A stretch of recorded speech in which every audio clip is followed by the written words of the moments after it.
Assalamu alaikum. Hello everybody, how's it going? Today we having a new episode with the Islam terminology. Our terminologies and words today is going to go around Qur'an. We're going to try as much as we can to give you the most important used words while discussing Qur'an. And we explained before the word Qur'an itself, but let's explain it again. Qur'an, this word means the Holy Qur'an is the book coming from Allah. It's the word of Allah given to our Prophet Muhammad sallallahu alaihi wasallam by the angel Jibreel, and it's the last book from Allah to the humanity. In this book, Allah is telling Muslims, because it's for the Muslim people and for all the world when they follow, telling them how life should be and how it should go.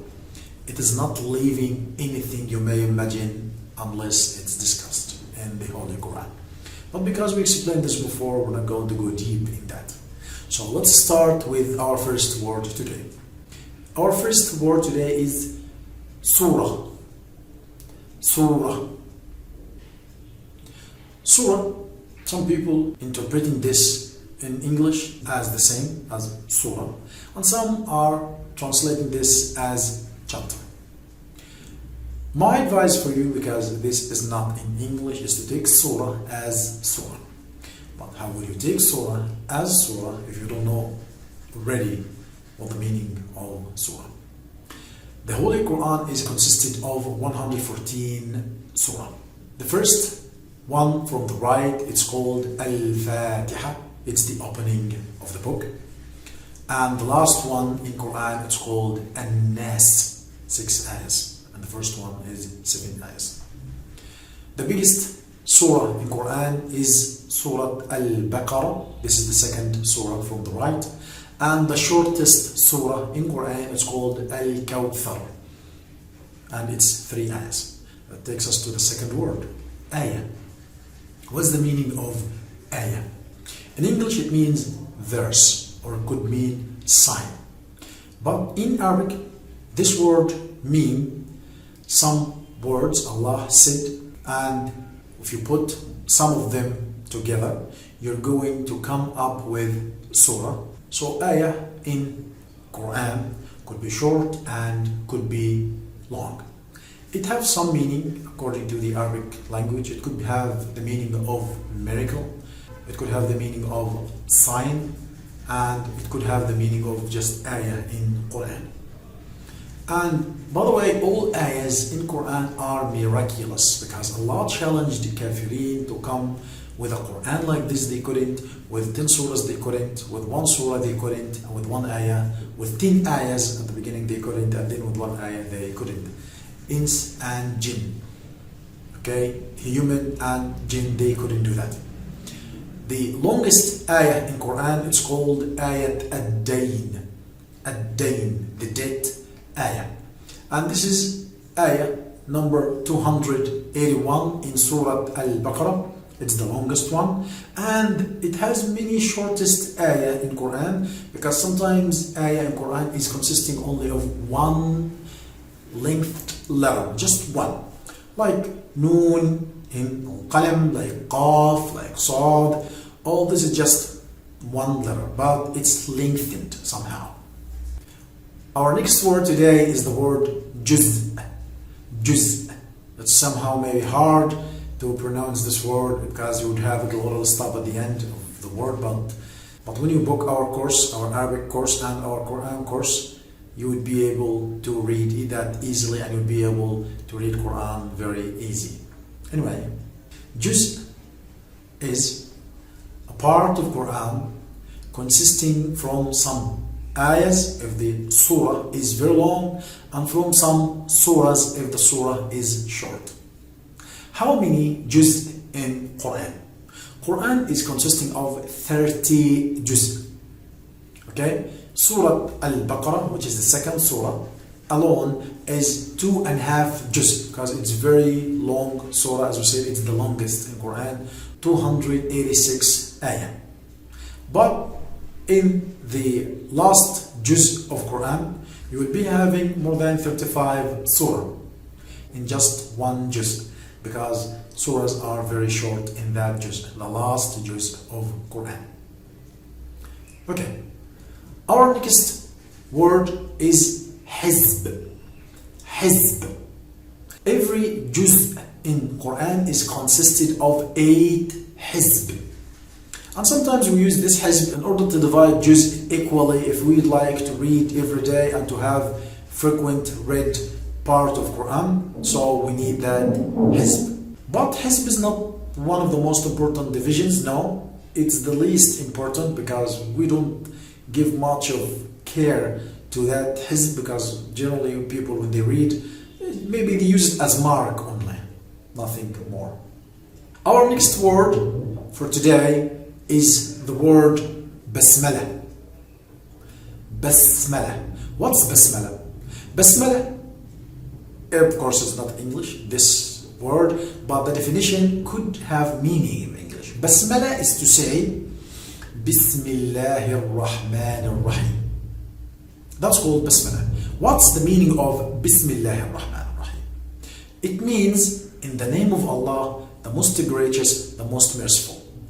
We as Muslims say this word Bismillahir Rahmanir Rahim almost at the beginning of everything we do. Because when we do that, we say that we as Muslims start this, that's the meaning of it, start this by the name of Allah. So maybe after saying this, Allah would give us something called barakah, blessing in doing this action. In Qur'an, we have 140 basmalah. Some alim or scientists consider them ayahs, and some alims don't consider them ayah. But the one that most of alim agreed on its being ayah is basmalah in Surah Al-Fatiha. You can start reading with basmalah, you can start reading without basmalah. There is no big deal in that. Our next word for today is the word tafsir.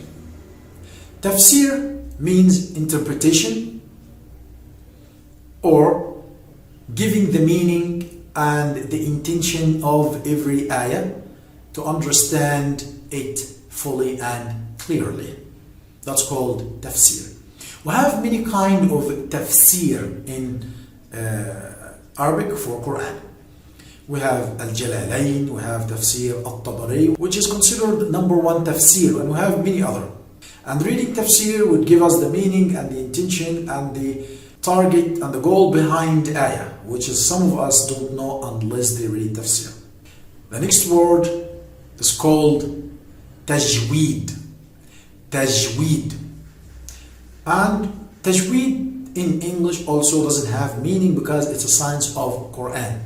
But tajweed in Arabic coming from the word jayyid, to make something better. But according to the Islamic terminology, tajweed means is to recite Qur'an as it should be recited.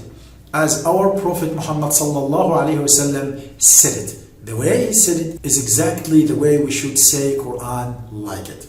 That takes us to the common word, which is very related. Ahkam at-tilawa. Tilawa means recitation. Means not to read Qur'an as you are reading newspaper. It has different way. Of course, this is not a must, but if you read your Qur'an, it's better for you to read it as our Prophet read it. That requires ahkam al-tilawa, the rules of recitation. For example, now I'm going to read Qur'an, just say it as we say normal words, which is not haram by the way, it's halal, but it is not the best way. I will give you ayah in a normal way, and then I will make you hear this ayah with Muhammad Siddiq al-Minshawi, one of the best recitation sheikh in Egypt. This ayah says, وَقُلِ الْحَقُّ مِنْ رَبِّكُمْ فَمَنْ شَاءَ فَلْيُؤْمِنْ وَمَنْ شَاءَ فَلْيَكْفُرْ إِنَّا أَعْتَدْنَا لِلظَّالِمِينَ نَارًا أَحَاطَ بِهِمْ سُرَادِقُهَا وَإِنْ يَسْتَغِيثُوا يُغَاثُوا بِمَاءٍ كَالْمُهْلِ يَشْوِي الْوُجُوهِ بئس الشراب وساءت مرتفقا. The way I read this ayah is the normal way we talk together about Quran. But hear this from Sheikh Muhammad Siddiq al-Minshawi, and you will know exactly the difference of at-tilawa and ahkam at-tilawa wat-tajweed. Let's hear it together. And this is a sound from the paradise. وَقُلِ الْحَقُّ مِنْ رَبِّكُمْ فَمَنْ شَاءَ فَلْيُؤْمِنْ وَمَنْ شَاءَ فَلْيَكْفُرْ إِنَّا أَعْتَدْنَا لِلظَّالِمِينَ نَارًا أَحَاطَ بِهِمْ سُرَادِقُهَا وَإِنْ يَسْتَغِيثُوا يُغَاثُوا بِمَاءٍ كَالْمُهْلِ يَشْوِي الْوُجُوهَ بِئْسَ الشَّرَابُ وَسَاءَتْ مُرْتَفَقًا. Have you noticed the difference now between what I said and what it should be said? How we should read it and recite it? Big difference, of course. Our coming word today is called sajda. Sajda is one prostration, as we explained while we were explaining the words of salah. And sajda is when you read ayah in Quran which contains a location of sajda.